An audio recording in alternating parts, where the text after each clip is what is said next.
بسم اللہ الرحمن الرحیم۔ ڈسکور اوریجنل کے معزز ناظرین، السلام علیکم۔ اب کس نمبر 632 ملاحظہ فرمائیں۔ اشوک اس لیے بھی ڈر گیا تھا کہ بات مینیجر تک پہنچ گئی تو ہم مزید سنسنی خیز انکشافات کریں گے۔ مثلاً یہ کہ ہمیں ہوٹل کے توام خانے سے کھانا فراہم کیا جا رہا ہے اور وہ مال مسروقہ کی پوری قیمت وصول کر رہا ہے۔ غالب نے کہا، اب کھڑے کیوں ہو، جا کے ناشتہ لاؤ، ہر چیز ڈبل سوائے قیمت کے، چلو ڈبل مارچ کرو۔ یس سر، اشوک نے مردہ لہجے میں کہا اور پلٹ کے جانے لگا۔ میں نے کہا، ڈبل کراس مت کرنا ہمیں، ورنہ تم اپنا ڈبل نقصان کرو گے، غالب نے کہا۔ اس کے جانے کے بعد غالب تو نہانے کے لیے باتھ روم میں گھس گیا۔ میں نے کھڑکی میں بیٹھ کر باہر کی دنیا کو دیکھا۔ ہر نئے شہر کی فضا میں اجنبیت کا احساس ایک فطری بات ہے، مگر ڈھاکہ میں خوائے بغض و عداوت نے مجھے اپنے ہی وطن میں جلا وطن بنا دیا تھا۔ عدم تحفظ، خوف اور بے یقینی کے ماحول میں دوست اور دشمن میں تمیز کرنا مشکل ہو گیا تھا۔ کل کا دوست آج کا دشمن تھا اور آنے والے دن کے بارے میں کوئی نہیں جانتا تھا کہ کسے دوستی کا تاوان ادا کرنا ہوگا اور کسے دشمنی کا خراج دینا پڑے گا، کس کا سرمایہ پیٹھ میں خنجر گھونپے گا اور کون بے چہرہ قاتل کسی کو جرم بے گناہی کی سزا دے گا۔ بظاہر جنگ ختم ہو گئی تھی، لیکن ایک سطحی مصنوعی عارضی محسوس ہونے والے امن کی راکھ ابھی گرم تھی اور اس کے نیچے نفرتوں کی آگ بجھی نہیں تھی۔ ان چنگاریوں کو آواز دینے والی عفریت اپنی مکروہ صورتوں پر عصبیت کی نقاب ڈالے شریف انسانوں کے لہو سے ہولی کھیلتے پھر رہے تھے۔ رات بھر ادھر ادھر سے فائرنگ کی آوازیں سنائی دیتی رہی تھی۔ اس وقت بھی کئی جگہ سے دھواں اٹھ رہا تھا اور فضا میں جلے ہوئے بارود کی بو کا آسے باقی تھا۔ وقفے وقفے سے گزرنے والی فوجی گاڑیوں کو دیکھ کر لوگ سہم جاتے تھے اور ڈر کے راستہ چھوڑ دیتے تھے۔ دکانیں کھلی ہوئی تھی مگر خریدار مفقود تھے۔ بازاروں میں پھرنے والے وہ تھے جو گھر سے نکلنے پر مجبور ہو گئے تھے۔ چہروں سے خوشی، لبوں سے مسکراہٹ ناپید تھی۔ چشمے بنگال، زلف بنگال اور سحر بنگال، نظر الاسلام اور ٹیگور کی سرزمین، رقص اور موسیقی کا گہوارہ، سو ناردیش، سب لوگ سوگ میں تھے۔ خود میں نے بے حسی کی کبا پہن لی تھی اور دل کو خوب گرے صدمات کر لیا تھا۔ میرے اطراف میں کیا ہو رہا ہے، کیوں ہو رہا ہے، ظلم کیا ہے، ظالم کون ہے، مظلوم کون ہے، یہ سب بے معنی ہو گیا تھا۔ مجھے اب صرف محسن کی تلاش سے سروکار تھا۔ ایک اخبار والا سائیکل کو تیز سے پیڈل مارتا اور کسی سنسنی خیز سرخی کو اعلان کی طرح نشر کرتا گزرا۔ میں نے اسے روکنے کے لیے ہاتھ اٹھایا اور کھینچ لیا۔ یہ تو بنگالی کے اخبار تھے۔ غالب نے کہا، انگریزی اخبار بھی ہوگا اس کے پاس۔ میں نے سر ہلایا۔ خبریں تو ایک ہی ہوں گی، محض دل دکھانے والی۔ خبر صرف خبر ہوتی ہے، ایک فریق کے لیے شکست کی خبر ہی دوسرے کے لیے فتح کی خبر ہوگی۔ میرے لیے اچھی خبر صرف یہ ہو سکتی ہے کہ محسن شیروانی کا سراغ مل گیا، وہ خیریت سے ہیں، اور ایک بیان میں انہوں نے اس یقین کا اعادہ کیا ہے کہ وہ بہت جلد اپنے دوستوں سے ملاقات کریں گے۔ محسن شیروانی کی تلاش میں مغربی پاکستان سے آنے والے MRS کے سربراہ نے ہوٹل شاہ باغ میں ایک پریس کانفرنس سے خطاب کرتے ہوئے کہا کہ ناشتہ آ گیا ہے، نوش فرمائیے۔ میں نے کھڑکی سے اترتے ہوئے کہا۔ نازو ہنسنے لگی۔ اشوک کمار نے ایک ٹرے درمیان میں میز پر رکھی اور حیران ہو کر نازو کو دیکھنے لگا۔ مسٹر اشوک کمار، غالب نے کہا، تم اور کیا کرتے ہو؟ اور کیا، ہم اور کیا کرے گا سر، بس ویٹر ہے۔ ہاں مگر میں نے تمہاری فلمیں بھی سب دیکھی ہیں۔ وہ جو فلم تھی نا تمہاری قسمت، غالب ناشتے پر ٹوٹ پڑا۔ تمہاری قسمت، ایسی تو کوئی فلم نہیں بنی۔ میں نے غالب کے سامنے بیٹھ کے کہا، پھوٹ گئی قسمت۔ غالب نے سر پر ہاتھ مارا۔ بابا صرف قسمت، پھوٹ گئی قسمت، بابا صرف قسمت۔ میں نے کہا، اس نام کی کوئی فلم اگر کسی نے بنائی ہے تو مجھے نام بتاؤ اس کا۔ غالب پھر اشوک کمار کی طرف متوجہ ہو گیا۔ فلم قسمت میں تم نے ایک گانا بھی گایا تھا، میرا بلبل سو رہا ہے شور و غل نہ مچا۔ یہ بلبل مؤنث ہے یا مذکر؟ بلبل مؤنث ہے، اس کا مذکر ہے بلبلا۔ سارا میں ایکٹر نہیں ہے، اشوک کمار گھبرا کے بولا۔ یار کیوں انکسار سے کام لیتے ہو؟ غالب نے ہاتھ اور منہ ایک ساتھ چلاتے ہوئے کہا، فلم دیدار میں کیا غضب کی اداکاری کی تھی تم نے، دلیپ کمار کو مات کر دیا تھا۔ ویٹر بوکھلا گیا۔ وہ دوسرا اشوک کمار سر، ہم نہیں ہے۔ اچھا، معاف کرنا، میں دھوکہ کھا گیا۔ غالب نے کہا۔ میں نے اسے ڈانٹا، ہر چیز مت کھایا کرو، ناشتے میں دھوکہ کھا لیا، اس کے بعد دکے کھانے نکل جاؤ گے، شام تک جوتے کھا کے لوٹو گے، بھوک میں سب بھلال ہے۔ غالب نے نازو کی طرف دیکھ کر سر ہلایا۔ مثلاً چھپکلی کا سوپ، مینڈک فرائی، کاکروچ کے پکوڑے۔ نازو نے منہ پر ہاتھ رکھ کے ابکائی لی۔ مجھے الٹی آ جائے گی۔ الٹی تو تم خود ہو، تمہیں سیدھی آئے گی، غالب نے کہا۔ میں نے کہا اس کا ناشتہ حرام مت کرو۔ غالب نے کہا یہ سب چیزیں دنیا میں کھائی جاتی ہیں شوق سے، مگر تمہیں شوق ہو رہا ہے مار کھانے کا۔ نازو نے بگڑ کے کہا دیکھو مجھے دھمکی مت دو، میرا سسر بھوت ہے، میں نے اسے شکایت کر دی تو وہ آج ہی رات کو آ جائے گا اور تمہارا دماغ درست کر دے گا۔ بند دروازے کھڑکیاں اس کا راستہ روک نہیں سکتے، بڑا خوفناک بھوت ہے، تم باز نہیں آؤ گے۔ لا حول ولا قوت الا باللہ۔ کیا میں نے تمہارے ابا کو کچھ کہا ہے؟ غالب بولا۔ اور کسے بھوت کہا ہے؟ نازو نے چلا کر کہا اپنے سسر کو۔ تم کیوں میرے گلے پڑ رہی ہو؟ 1000 بار پہلے بھی کہا ہے کہ میں اپنی بیوی کے باپ کو بھوت کہتا ہوں، تم کیوں چڑھتی ہو؟ غالب نے بھی چلا کر کہا۔ اشوک ہنسنے لگا۔ سر کیا یہ آپ کا پتنی لوگ نہیں ہے؟ غالب کو فوراً اپنی غلطی کا احساس ہوا۔ وہ ہاں، نازو نے موقع سے فائدہ اٹھایا۔ وہ ہاں کیا؟ جن بھوتوں کے خاندان سے تمہارا تعلق ہوگا سب لاتوں کے بھوت ہوں گے، تمہاری طرح۔ میں نے فوراً مداخلت کی۔ شانتی شانتی، ہم یہاں لڑنے نہیں آئے، بھارتی سینا کی طرح۔ آپ لوگ یہاں کیوں آئے ہیں سر؟ اشوک کمار نے سوال کیا۔ میں نے کسی تذبذب کے بغیر کہا حالات کا جائزہ لینے، ہم MRS کے نمائندے ہیں۔ MRS یہ کیا ہوتا ہے؟ اشوک کمار سوچ میں پڑ گیا۔ غالب نے مجھے گھور کر دیکھا۔ مسلم سوسائٹی، تم نے انڈین ہسٹری پڑھی ہے تو یہ نام ضرور دیکھا ہوگا، جسٹس امیر علی یا سر سید میں سے کسی نے قائم کی تھی، یعنی مسلم ریشنلسٹ سوسائٹی۔ اس کا مطلب ہوتا ہے منطقی سوچ رکھنے والا۔ میں نے اطمینان کا سانس لیا، مجھے اپنی غلطی کا احساس ہو گیا تھا۔ غالب نے بات نبھا دی، ورنہ عین ممکن تھا کہ یہ نام ویٹر کو عجیب لگتا تو وہ کسی اور کے سامنے ذکر کر دیتا، کیا پتا کون اصل مطلب اخذ کر لیتا۔ ویٹر ناشتے کی ٹرے اٹھا کے چلا گیا تو غالب میرے پیچھے پڑ گیا۔ آپ کیا عقل کو سرحد پار چھوڑ آئے ہیں؟ میں نے کہا سوری یار، بس زبان پر نام آ گیا۔ تم بھی تو بھول گئے تھے کہ یہ نازو نہیں مسز راجن ہے اور تم راجن ہو۔ ہم سب کو بہت محتاط رہنا چاہیے۔ بھول جاؤ MRS کو فی الحال، بس محسن کو تلاش کرنا اور خیر و عافیت کے ساتھ واپس لوٹ جانا ہی ہمارا مشن ہے۔ غالب نے کہا وہ کہاں ملے گا، کب ملے گا؟ گل نے اچانک کہا پلٹن میدان میں، آج رات 8 بجے۔ غالب بولا۔ گل دکھی نظر آنے لگی۔ مجھے غالب کا مذاق بہت شفاق محسوس ہوا۔ مل جائے گا، ملے گا کیوں نہیں؟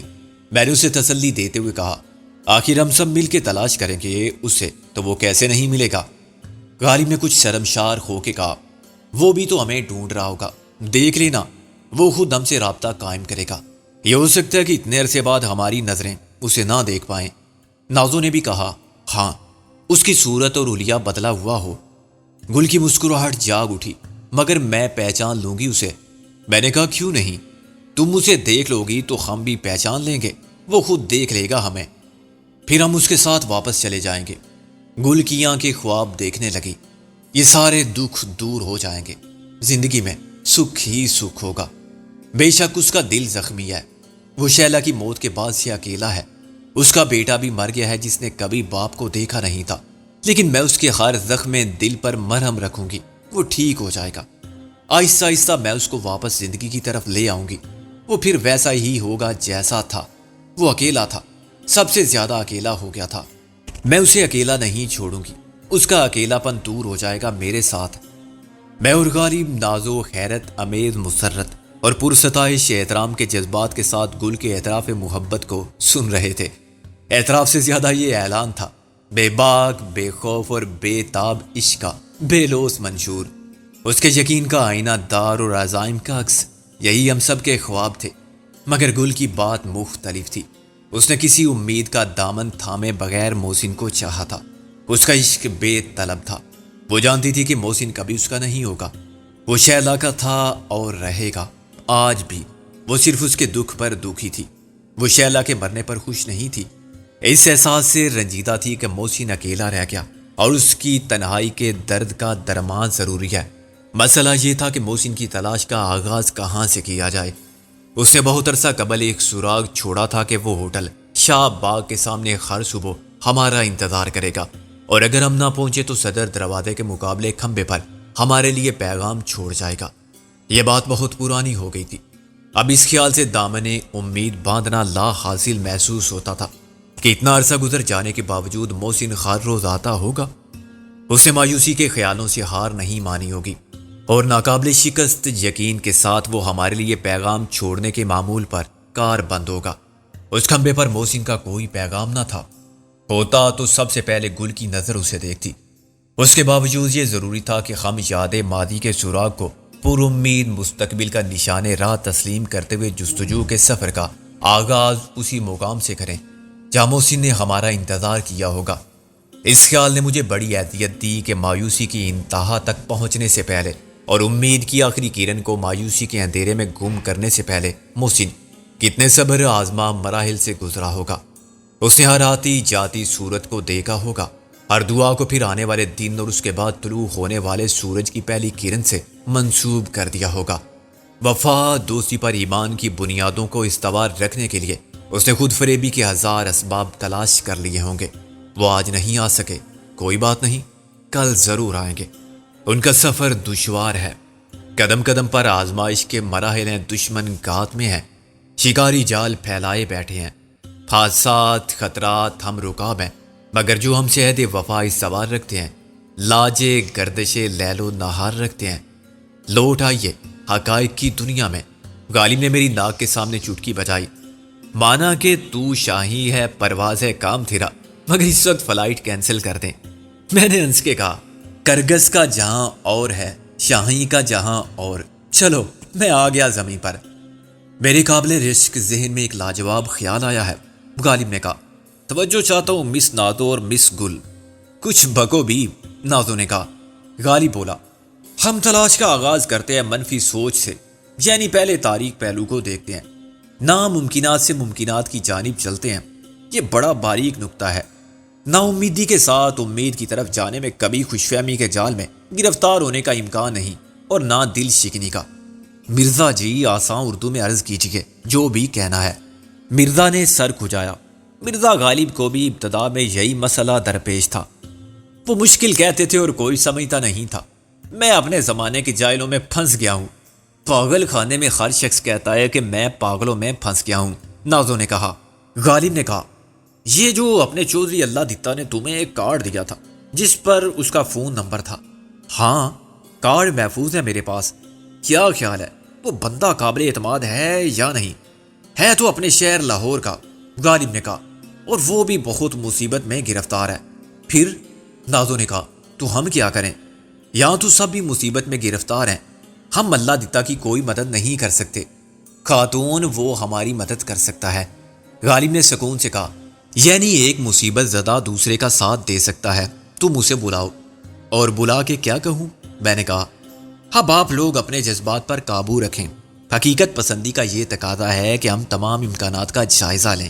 فرض کرو میرے منہ میں خاک، محسن پکڑا گیا ہو، گل کا رنگ اڑ گیا، اللہ نہ کرے یہ تم۔ سنو، غالب نے کہا، عقل سے کام لو۔ گمشدہ افراد کی تلاشی ایسے ہی کی جاتی ہے۔ یہاں اس وقت جو کچھ ہو رہا ہے وہ سب جانتے ہیں۔ ان حالات میں یہ ناممکن یا بعید از قیاس نہیں ہے کہ محسن کو پولیس یا ملٹری نے گرفتار کر لیا ہو۔ آخر کیوں؟ ایسی منحوس بات گل چلائی۔ میں نے اسے ڈانٹ دیا، گل ایسے کام نہیں چلے گا۔ غالب ٹھیک کہتا ہے، یہاں سب کچھ ہو رہا ہے جو نہیں ہونا چاہیے، مگر ہمارے چاہنے سے کچھ نہیں ہوتا۔ تم خود جانتی ہو کہ ہمارے راستوں پر کہیں گلاب نہیں پیچھے ہوئے تھے، کانٹے تھے، پتھر تھے۔ اس سفر میں ہم نے کیا صعوبت برداشت نہیں کی، ہر قدم پر موت کا سامنا کیا، مگر خطرات سے نہیں ڈرے۔ ہم خوش قسمت ہے کہ اکٹھے اور صحیح سالم یہاں تک آ گئے، مگر ہمارے کتنے ساتھی ہمیشہ کے لیے ساتھ چھوڑ گئے۔ محسن تو آج بھی ہمارے ساتھ ہے۔ سفر میں یہ تو ہوتا ہے کہ کوئی آگے نکل گیا، کوئی پیچھے رہ گیا، جدا ہونے والے کل پھر ملیں گے۔ یہ امید نہ ہوتی تو ہم صرف محسن کی تلاش کا مقصد لے کر اتنی طویل مسافت کیوں طے کرتے؟ ہمارا مقصد ہرگز مشرقی پاکستان کو فتح کرنا اور بھارتی فوج کو شکست دے کر ملک سے نکالنا نہیں تھا۔ گل شرمندہ نظر آنے لگی۔ آپ ٹھیک کہتے ہیں بھائی سکندر، میں نے کہا دنیا میں زندہ رہنے کا یہی اصول ہے گل، اچھائی کی امید رکھو مگر برائی کے لیے تیار رہو، خوشی کے شادیانے بجاؤ مگر یہ نہ بھولو کہ زندگی میں رنج و الم اور دکھ درد بھی ہیں، جو سب انسانوں کا مقدر ہے وہی ہمارا بھی ہے۔ ہمیں تقدیر نے کسی خصوصی رعایت کے تحت دائمی مسرت اور غموں سے تحفظ کی کوئی گارنٹی نہیں دی۔ میں یا تم غالب یا نازو آج اکٹھے ہیں، ہنس بول رہے ہیں اور ایک ساتھ ہیں، کل کیا پتا اب میں سے کون نہ ہو، مگر اس خیال پر آج کے دن کی رفاقت کے لطف کو قربان نہیں کیا جا سکتا۔ غالب نے ہاتھ مل کے کہا وہ میرا خیال ہے کہ آج اتنا ہی کافی ہے، فلسفہ حیات کے لیکچر کا حصہ دوم کل کی نشریات میں نے مسکرا کے کہا تم جیسے کنزین شاگرد صرف چھٹی سے غرض رکھتے ہیں پروفیسر صاحب، عمل سے زندگی بنتی ہے باتوں سے نہیں۔ غالب بولا چلیں میدان عمل میں کود جائیں، پہلے دیکھ لیں کہ محسن اپنے وعدے کے مطابق کھمبے کے ساتھ کھمبا تو نہیں بنا کھڑا ہے۔ صبح تو نہیں تھا، گل بولی کیا پتا اب آ گیا ہو، فراغت کے دن ہیں، صبح 10 بجے سے کھمبے پر ڈیوٹی دیتا ہو اور 12 بجے لنچ کے لیے چلا جاتا ہو۔ اگر وہ نہیں ملتا تو پھر ہم جاسوسی اور سراغ رسانی کی خداداد صلاحیت کو کام میں لاتے ہیں جو خدا نے یہاں کوٹ کوٹ کر بھر دیا ہے۔ غالب بولا اور انگلی سے اپنا سر بجایا یہاں تو بھوسا بھرا ہوا ہے۔ نازو نے کہا جیسے بلی کو خواب میں چھیچڑے نظر آتے ہیں ایسے ہی گائے بھینس کو ہر جگہ بھوسا دکھائی دیتا ہے۔ غالب نے کہا اس عظیم کھوپڑی میں جتنی عقل ہے اتنی تمہارے سارے خاندان کی 7 پشتوں کے پاس بھی نہیں تھی۔ نازو نے بگڑ کر کہا خاندان اور 7 پشتوں تک مت جاؤ ورنہ تم کیا کرو گی، تمہارا سر توڑ دوں گی، بہہ جائے گا عقل کا دریا، تولا بھر کا عقل، پہلے ذرا اپنے سر کو تو دیکھو۔ غالب نے ایک انگلی مار کے کہا دیکھا کیسی ٹن سی آواز آئی جیسے ٹین کا خالی ڈبہ، بھوسا تک نہیں ہے۔ اف یہ لوگ تم بے وقت سب کچھ بھول کے آپس میں کیوں الجھ جاتے ہو؟ میں نے کہا کیا بات ہو رہی تھی اور تم نے کیا شروع کر دیا؟ گل نے کہا میں چکر لگا کے آتی ہوں۔ میں نے کہا بیٹھی رہو آرام سے، تم ضرورت سے زیادہ جذباتی ہو رہی ہو، ہم بھی چلتے ہیں، پہلے یہ طے کر لیں کہ ہمیں کرنا کیا ہے۔ غالب نے کہا تم بلاؤ مسٹر CAD کو، دیکھو وہ بھروسے کے قابل ہے یا نہیں، پھر اس کے سپرد یہ کام کر دو کہ محسن کو تھانوں کی حوالہ سے جیل تک تلاش کرے۔ یہ تو ایک دن میں ہونے والا کام نہیں ہے۔ میں نے کہا ہاں ہر روز سینکڑوں پکڑے جاتے ہیں، کچھ چھوٹ جاتے ہیں، کچھ دوسروں کے جرم کی سزا کاٹتے ہیں۔ یا محسن کا والی وارث کون تھا؟ خدا نخواستہ وہ پکڑا گیا ہو، اس کا کیا مطلب ہوا؟ گل نے سادگی سے کہا۔ غالب ہنس پڑا بھئی ایک لومڑی باغی جا رہی تھی، کسی نے پوچھا کہ آخر ہوا کیا ہے؟ کہنے لگی کہ پولیس والے اونٹوں کو پکڑ رہے ہیں۔ پوچھنے والے نے کہا کہ پھر تمہیں ڈرنے کی کیا ضرورت ہے؟ لومڑی نے کہا کہ بابا ان پولیس والوں کا کوئی بھروسہ نہیں ہے، کہہ دیں کہ یہ بھی اونٹ کا بچہ ہے اور مجھے پکڑ لیں، پھر تو خدا نخواستہ ایسے ہی محسن پکڑا گیا ہو کہ یہ بھی شر پسند ہے یا پاکستانی فوج کا ایجنٹ ہے۔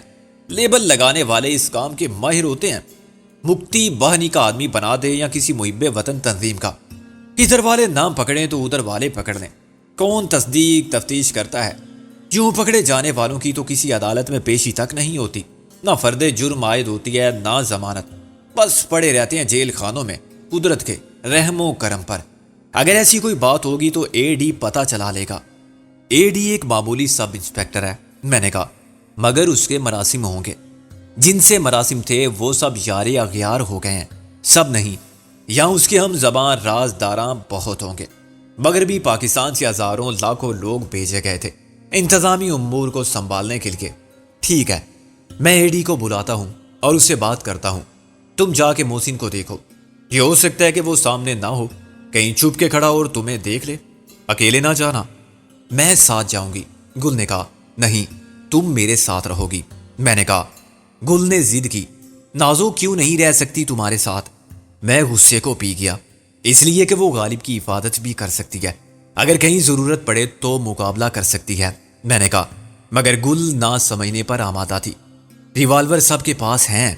میں نے کہا بے وقوف لڑکی، یا اسلحہ استعمال کیا تو سمجھو پکڑے گئے یا مارے گئے، ایک گولی چلائی کسی نے تو آرمی شوٹ کر دے گی، یہاں تو اسلحہ لے کر پھرنا بھی خطرناک کام ہے۔ جہاں تک ممکن ہو جھگڑے فساد سے دور رہو، کوئی گلے پڑے زبردستی تو جان چھڑانے کے لیے ہاتھ پیر چلانے میں کوئی حرج نہیں۔ تم غالب کے ساتھ جاؤ گی تو نہ غالب تمہاری مدد کر سکے گا نہ تم غالب کو بچا سکو گی، اس لیے میں تمہیں اپنے ساتھ رکھنا چاہتا ہوں۔ نازو اٹھ کھڑی ہوئی۔ چلو میرے ساتھ، ڈرنے کی کوئی بات نہیں، میں تمہاری محافظ ہوں۔ غالب نے آ بھر کے کہا، یہ شرم سے ڈوب مرنے کا مقام ہے میرے لیے، ایسے مقام تو پہلے بھی اکثر آئے ہیں۔ اچھا آج ڈوب مروں گا تمہارے ساتھ، کوئی مناسب جگہ نظر آئے تو بتا دینا، مثلاً کوئی سوئمنگ پول۔ غالب بولا۔ میں نے کہا زیادہ دور مت جانا، آج آس پاس ہی نظر رکھو، ایک دوسرے سے الگ رہو اور کچھ فاصلے پر۔ یہ دوری کی شرط آخر کیوں؟ غالب بولا۔ میں نے کہا ایک تو اس لیے کہ اکٹھے رہو گے تو کام بھول کے آپس میں لڑتے رہو گے، دوسرے اس لیے کہ محسن کو ایک نظر نہ آئے تو دوسرا نظر آ جائے، دو مختلف مقامات سے ہر طرف جائزہ لینے میں آسانی رہے گی۔ ان کے جاتے ہی میں نے فون اٹھایا تو ریسیور سے کوئی ٹون سنائی نہ دی۔ مجھے یاد آیا کہ اشوک نے صرف رات کے وقت ٹیلی فون لائن دینے کی پیشکش کی تھی، دن میں ایکسچینج پر بہت لوڈ ہوتا ہوگا۔ اب اس کے سوا چارہ نہ تھا کہ میں ہوٹل کے لاؤنج سے فون کروں یا کہیں باہر جاؤں۔ باہر جانے کی صورت میں میرا غیر بنگالی ہونا مجھے مسائل سے دوچار کر سکتا تھا۔ تعصب کے جذبات کی شدت انتہا پر تھی، کسی کے پاس فون ہوتا تو محض اردو بولنے کے جرم میں وہ مجھے دھتکار بھی سکتا تھا۔ لاؤنج میں بھی صورتحال مختلف نہ تھی۔ کاؤنٹر پر بیٹھی ہوئی بد مزاج مگر خوبصورت آنکھوں والی ساملی سی لڑکی نے کہا، ٹیلی فون صرف ان کے لیے ہے جو یہاں مقیم ہے۔ میں نے ایک ڈرامہ کیا اور کاؤنٹر پر زور سے مکہ مارا۔ کون کہتا ہے کس قانون اور قاعدے کے تحت کہتا ہے؟ بلاؤ مینیجر کو۔ میں نے دھاڑ کر کہا، جیب سے اپنا پاسپورٹ نکالا اور اسے ایک جھلک دکھا کے واپس رکھ لیا۔ لڑکی کا رنگ اڑ گیا۔ اس نے پاسپورٹ کے اندر میری تصویر دیکھ لی تھی، یہ بھی دیکھ لیا تھا کہ پاسپورٹ نیا اور بھارتی ہے۔ میرے مکے اور پورے اعتماد جاریانہ انداز تخاطب نے اسے خوفزدہ کر دیا کہ شاید غلطی سے اس نے کسی وی آئی پی کو انکار کر دیا ہے۔ لاؤنج میں موجود ہر شخص کی نظر گھوم گئی تھی اور کاؤنٹر پر موجود دوسرے لوگ بھی گھبرا گئے تھے۔ ایک نوجوان فوراً صورتحال کو سنبھالنے کے لیے آگے آیا۔ پلیز ڈونٹ مائنڈ سر، آپ ادھر سے فون کر لیں، یہ فون ویسے بھی خراب ہے۔ اس نے مجھے اپنی طرف بلا لیا۔ میں نے خوبصورت آنکھوں والی لڑکی پر ایک زہریلی نگاہ ڈالی اور دوسرے فون کا ریسیور اٹھا لیا۔ نمبر ملانے کے بعد میں نے چند سیکنڈ انتظار کیا، دوسری طرف گھنٹی بج رہی تھی۔ آخرکار کسی نے ریسیور اٹھا کر کہا، پولیس اسٹیشن۔ میں نے بیچ میں کہا، کون بول رہا ہے؟ نام بتاؤ۔ بات کرنے والا گھبرا گیا۔ جی انسپیکٹر جلیل، ایس ایچ او۔ میں نے کہا سب انسپیکٹر سی اے دتا کہاں ہے؟ کون بول رہا ہے؟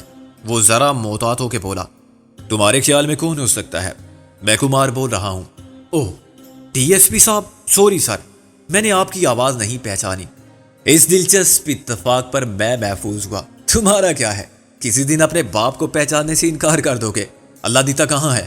ابھی بلاتا ہوں سر۔ کچھ دیر میری گفتگو میں رسمی سی دلچسپی لینے کے بعد کاؤنٹر پر بیٹھنے والے پھر مصروف ہو گئے تھے اور کسی حد تک مطمئن بھی کہ بات زیادہ نہیں بگڑی۔ خوبصورت آنکھوں والی ساملی لڑکی اب گل کو خاصے رشک اور حسد کے ساتھ دیکھ رہی تھی۔ اللہ دیتا کی آواز سن کر میں نے کہا، کیا ہو رہا ہے مسٹر اے ڈی، فارغ ہو؟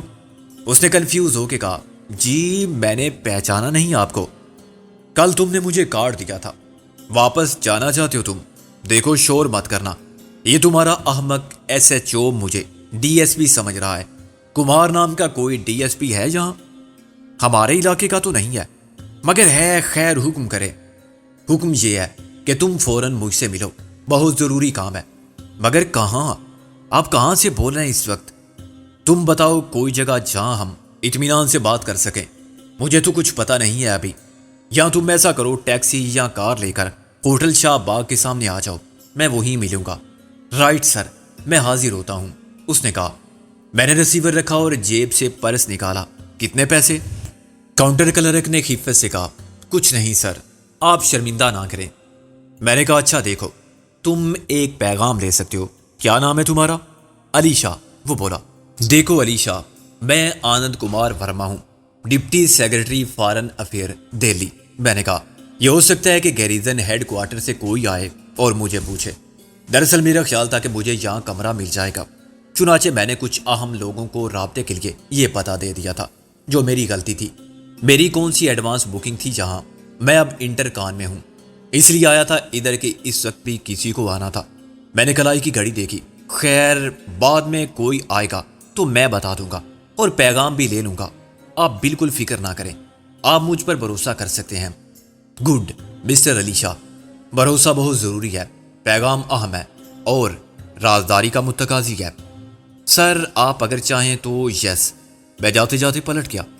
میں کمرہ نکال سکتا ہوں آپ کے لیے، دوپہر کے بعد کینیڈا کے ٹریڈ کونسلیٹ خالی کریں گے۔ میں نے بے حد مسرت اور تھوڑی سی حیرت کے ساتھ کہا، واقعی یہ تو بہت ہی اچھا ہے، تھینک یو مسٹر شاہ۔ میں مسٹر اور مسز کمار ورما کے لیے بکنگ شو کرا دوں؟ بالکل، اس میں سوچنے والی کون سی بات ہے، میں نے کہا، اور گل کا ہاتھ تھام کے باہر چلا گیا۔ اصولاً مجھے کلرک کو ایڈوانس دینا چاہیے تھا، مگر میرے پاس صرف پاکستانی کرنسی تھی جو میرے تمام راز فاش کر سکتی تھی۔ کلرک مجھ سے اتنا مروب ہو چکا تھا کہ اس نے مجھے روک کر کچھ مانگنے کی ہمت نہیں کی۔ باہر آ کر میں نے ادھر ادھر دیکھا اور گل سے کہا، کسی بات پر حد سے زیادہ حیران یا پریشان ہونے کی ضرورت نہیں، اور نہ برا ماننے کی۔ خود کو بچانے چھپائے رکھنے کے لیے ہم نہ جانے کتنے جھوٹ بولیں گے۔ جھوٹ جنگ کی حکمت عملی میں کلیدی اہمیت رکھتا ہے، خواہ وہ پراپیگنڈا ہو یا اسٹریٹجی۔ میں یہ سب نہیں سمجھتی، اس لیے سمجھا رہا ہوں تمہیں۔ اس کلر کی طرح دوسرے لوگ بھی تمہیں اور مجھے مسٹر اور مسز کمار سمجھتے ہیں، انہیں ایسا سمجھنے دو، اس سے کوئی فرق نہیں پڑتا۔ عام آدمی کی عام سوچ ایسی ہی ہوتی ہے۔ گل نے کہا، غالب اور نازو نظر نہیں آ رہے ہیں؟ میں نے کہا، باہر انہیں مسٹر اور مسز راجن کہنے کی عادت ڈال دو۔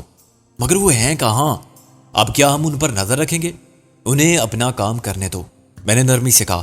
آؤ ہم ادھر بس اسٹاپ پر کھڑے ہو جاتے ہیں، اے ڈی اس طرف سے گزرا تو ہمیں دیکھ لے گا، ورنہ ہم دیکھ لیں گے۔ بس اسٹاپ پر بہت سی عورتیں مرد کھڑے ہوئے تھے۔ عورتوں نے سوتی ساڑیاں باندھ رکھی تھی۔ وہ سب 20 سے 30 سال کی عمر میں جوان ہی سمجھی جا سکتی تھی، مگر ان کی جوانی رنگ و روپ اور دلکشی کے اسباب سے محرومی کا نوحہ تھی۔ سوکھے جسموں پر سیاہ چمڑی، بے رونق چہرے اور روکھے بال، ویران آنکھیں، ویران گال، وہ بھرپور شادابی جو عورت کے جسم کو نشیب و فراز، گداز اور خم عطا کرتی ہے، سختی حالات کی بینٹ چڑھ گئی تھی۔ غربت، فاقہ کشی سے زیادہ یہ کم سنی کی شادیوں کا نتیجہ تھا۔ ایک انتہائی افسوسناک بات جو وہاں عام مشاہدے میں آئی یہ تھی کہ اچھے خاصے متمول اور پڑھے لکھے لوگ بھی 12-13 سال کی لڑکی کو شادی کر کے رخصت کر دیتے تھے۔ 20-22 سال کی عمر کو پہنچنے تک وہ 6 بچے جن لیتی تھی۔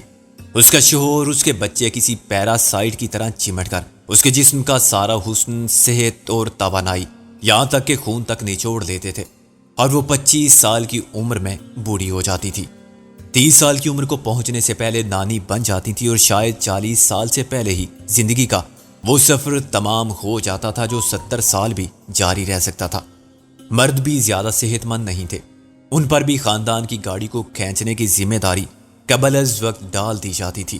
وہ خود جیسی زندگی گزار چکے تھے، ویسی زندگی ان کے وارث پاتے تھے، جس میں ایک وقت پیٹ بھر کر کھانا خوش نصیبی سمجھا جاتا تھا، تعلیم غیر ضروری عیاشی جو بھوک کا تدراک نہیں کر سکتی تھی، اور اسی طرح دوا، دارو، علاج، معالجہ بھی عیاشی کے زمرے میں آتے تھے جو سب کا مقدر نہیں ہو سکتی۔ چنانچہ بیماری سے کسی کا مر جانا بھی بالکل جائز اور برحق تھا۔ تام شہری آبادی کے حالات قدرے بہتر تھے۔ اچانک 2 افراد نے اونچا بولنا شروع کر دیا۔